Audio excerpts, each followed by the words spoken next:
नमस्कार दोस्तों, आप सभी का स्वागत है। आज की कहानी गोवा से है, जहां जनवरी 2024 में दिल को दहला देने वाली घटना सामने आई, जिसमें पति से बदला लेने के लिए एक मशहूर डाटा वैज्ञानिक ने अपने ही हाथों से अपने 4 साल के मासूम बच्चे की बेरहमी से हत्या कर दी। आईने के सामने की सतह जितनी साफ और चमकदार नज़र आती है, उसके पीछे का हिस्सा उतना ही बदरंग, काला और खुरदरा होता है। AI startup mindful AI lab की को-फाउंडर और सीईओ सूचना सेठ की ज़िंदगी भी उसी आईने की तरह थी, आगे से चमकदार और पीछे से भयानक कालिमा समेटे हुए।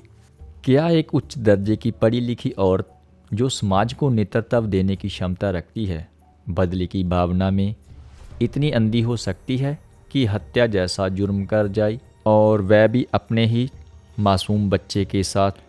सूचना सेठ इस कदर तनाव, घृणा, जलन, सबक सिखाने और बदला लेने की भावना से भरी हुई थी कि अपने 4 साल के मासूम बेटे को अपने ही हाथों से कत्ल करते समय उसके हाथ नहीं कांपे। अपने बेटे के कत्ल की साजिश रचते हुए उसके भीतर की मां ने उसे एक बार भी ऐसा करने से नहीं रोका। 39 साल की सूचना सेठ 6 जनवरी 2024 को गोवा के सोल बनियान ग्रांडे होटल में अपने 4 साल के बेटे के साथ पहुंचती है। 8 जनवरी को जब उसने होटल से चेकआउट किया, तब उसका बेटा उसके साथ नहीं था। होटल स्टाफ ने बेटे के बारे में पूछा तो सूचना सेठ ने कहा कि वह गोवा में एक रिश्तेदार के घर पर है।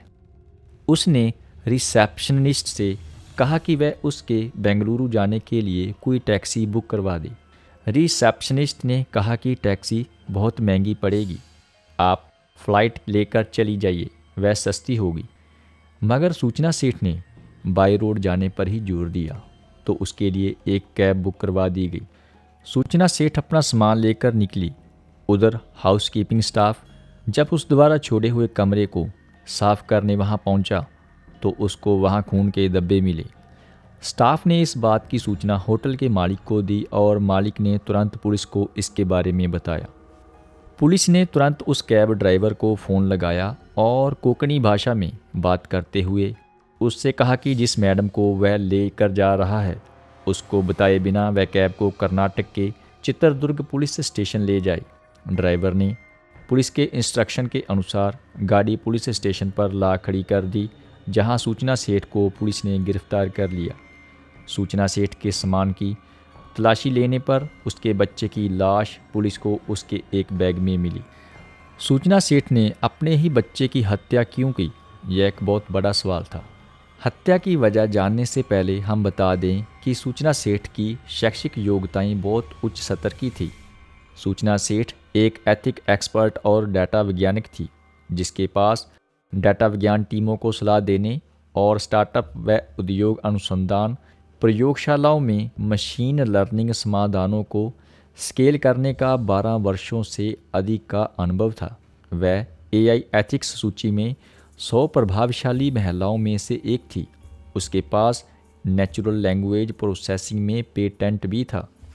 इस केस में एक ऐसी औरत सामने आई जो एक तरफ बहुत पढ़ी लिखी, मेहनती, सेल्फ मेड, नेतृत्व क्षमता से भरपूर और समाज में अपनी हैसियत रखने वाली निर्भीक औरत थी, तो वहीं दूसरी तरफ वह सामाजिक और पारिवारिक चक्रव्यूह में फंसी, टूटन, तनाव, गुस्से, अपमान, नफरत, झगड़े, कानूनी पचड़े में गिरी औरत, जिसके अंदर अपने पति से बदला लेने का लावा उबाल मार रहा था, जिसके चलते उसने अपने ही बेटे को मौत की नींद सुला दिया। ऐसी प्रतिभाशाली लड़की की शादी वर्ष 2010 में वेक्टर रमन से हुई, जो एक एआई डेवलपर था। शादी के बाद दोनों में वैसी ही नोक-झोंक चलती रही जैसे आम तौर पर घरों में होती है। शादी के 9 साल बाद वर्ष 2019 में सूचना ने एक बेटे को जन्म दिया, मगर बेटे के जन्म के बाद से पति पत्नी में झगड़े काफ़ी बढ़ चुके थे। 2020 से सूचना और उसके पति के वेक्टर रमन के बीच विवाद इतना बढ़ गया था कि दोनों ने तलाक तक ले लिया।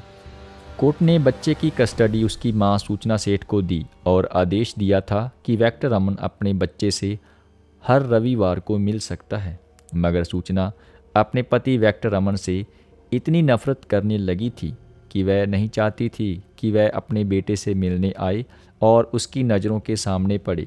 इस नफरत ने उसकी बुद्धि को नष्ट कर दिया था और वह एक ऐसे अपराध की तरफ बढ़ गई जिसको सुनकर एकदम मुंह से यही निकलता है, यह कैसी माँ। ना रहेगा बांस ना बजेगी बांसुरी कहावत को चरितार्थ करते हुए सूचना सेठ ने बच्चे को ही ख़त्म करने का दिल दहला देने वाला प्लान बना डाला। उसने अपने बेटे को गोवा घुमाने का लालच दिया। 4 वर्ष का मासूम बालक घूमने की बात सुनकर खुश हो उठा। सूचना बेटे को साथ लेकर गोवा गई और वहां होटल के कमरे में उसका कत्ल करके लाश ठिकाने लगाने के उद्देश्य से बैग में भरकर टैक्सी से बेंगलुरु के लिए रवाना हो गई। यह तो होटल स्टाफ की तेज तरारी काम आ गई और सूचना सेठ को बीच राह में ही पुलिस ने लाश के साथ दबोच लिया। यह आपराधिक घटना भारतीय समाज में विवाह संस्था में भर चुकी सड़ांध, मनुष्य के नैतिक पतन, मानवीय गुणों और सहनशीलता के ह्रास और महत्वाकांक्षाओं के टकराव को उजागर करती है। ऐसी तमाम कहानियाँ भारतीय समाज में बहुत तेज़ी से बढ़ रही हैं, जहाँ माँ बाप के बीच चल रहे झगड़े का खामियाजा उनके मासूम बच्चों को उठाना पड़ रहा है।